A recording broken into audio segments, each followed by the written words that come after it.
Once again, sa magandang araw po muli sa inyo lahat. Nandito po ang CEO and Chairman po ng One Movement, Visual Sir Marlon Mendoza. Magandang hapon po, magandang umaga, kasambayan ng Pilipino. Kami po ay nandito po ngayon sa harapan ng Senado upang makilaho at sa pananawagan na si Sara ay ma-impeach at ma-convict at si Bato de la Rosa ay makulong at humarap sa ICC. Sir, sa palagay mo ba maisaserve ngayon yung warrant of arrest kay Bato de la Rosa? Ano po sa palagay niyo? Sa nangyayari po ngayon parang imposible, pero naniniwala po ko na ang magdidikta po dito ay boses po ng bayan. Ang bayan po ang sinisigaw ng ating gobyerno, kaya ang bayan din po at ang tao ang makapangyarihan dito, hindi po ang kapangyarihan ng mga senador. So sa palagay mo, magpapakita na tayo ng lakas para malaman ang katotohanan? Kaya kung kinakailangan na po, panahon na, huwag ho tayong pumayag na ang pamumuno sa atin ay pinuno ng mga kriminal, magnanakaw at mga traidor na handang ibigay ang bansang Pilipinas dahil lamang sa kanilang mga sariling mga kakapanan. So in other words, lumaban po tayo para sa ating henerasyon, sa ating mga anak, at huwag nating hayaan na sila po ay magwagi. Kaya tayo po ay makiisa sa panawagan po ngayon. Kahit po saglit lang po namin nalaman to kagabi, ay daglian po kami tumalimak sa pakikisa po sa pananawagan. Dahil alam po natin ang nangyayari sa Senado po ngayon, hindi na po para sa bayan ang kanilang kapakanan. Kaya tayo po ay makiisa, sumama po tayo dito. Huwag po tayo matakot. So panahon na para lumantad. Panahon na po. Wala nang choice pag hindi pa tayo kumilos kayo. Isang araw, isang bangungot po ng bansa natin ay pamumunuan ng mga traidor, mga magnanakaw at mamamatay tao. Hindi ba kayo natatakot doon? Sir, ano sabi nyo? Kasi parang nagkaroon ng friend attack si Senator Bato rito sa alam nyo po, lahat may butas, lahat may paraan. Naalala nyo si Senator Trillanes, sitting senator din po siya. And yet, nang nabigyan po siya ng warrant of arrest, may nagawa po siya po ay nahuli. At siya po ay nakulong pansamantala. So dapat din po, kung nangyari po kay Senator Trillanes, ay pwede rin po applicable kay Senator Bato.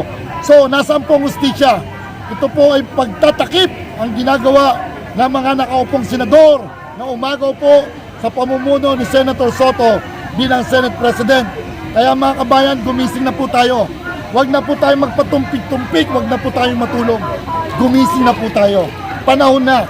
Spokesperson na Bunyog, di ba? Ano po masasabi natin sa kaganapan ngayon?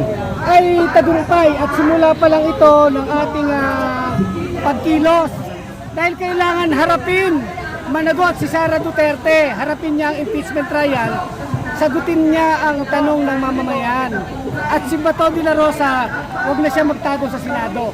Sumuko ka na ba to? Kung hindi, aarestuhin ka sa ayaw at sa gusto mo. So anong masabi nyo? Parang medyo kinanlong si Senator Bato de la Rosa dito sa loob ng Senado. Kaya nga, hindi yun po pwede. Yan ay malaking kalokohan. Ang Senado ay walang kapangyarihan na magkanlong ng mga kriminal o ng mga tao na may warrant of arrest. Dapat sundin ang batas. Mga kababayan, tuloy-tuloy lang po ang ating laban. Simula pa lang ito. Magbabantay tayo mula sa simula hanggang matapos ang impeachment trial. Ang kailangan ng taong bayan ay katotohanan. Kung si Sara ay mapapanagot siya dahil may mga matitibay na ebidensya. Tuloy lang ang laban natin mga kababayan. Maraming salamat. Thank you. So ito po yung kaganapan dito na binaman natin kababayan. So ano po, no? Yung nagpapakita na po ng lakas. Go, go! Hindi ko sila alam yung warrant ng Senator. Eh bakit pa sila pumapasok? Yung pagtanggap lang ng warrant, hindi pa nila kayang tanggapin. Ituloy ang impeachment dahil So ito po yung sama ng Bunyog, mga minamahal natin kababayan. Talagang bantay sarata.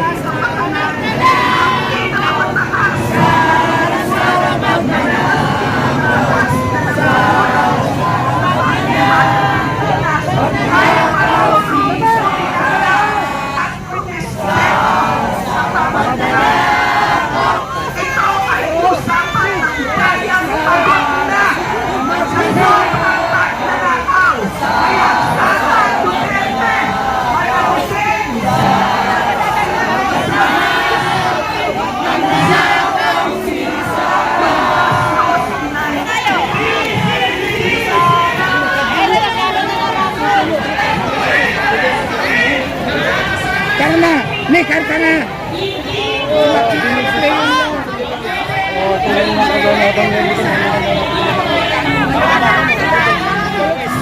Ano mga nagugulo?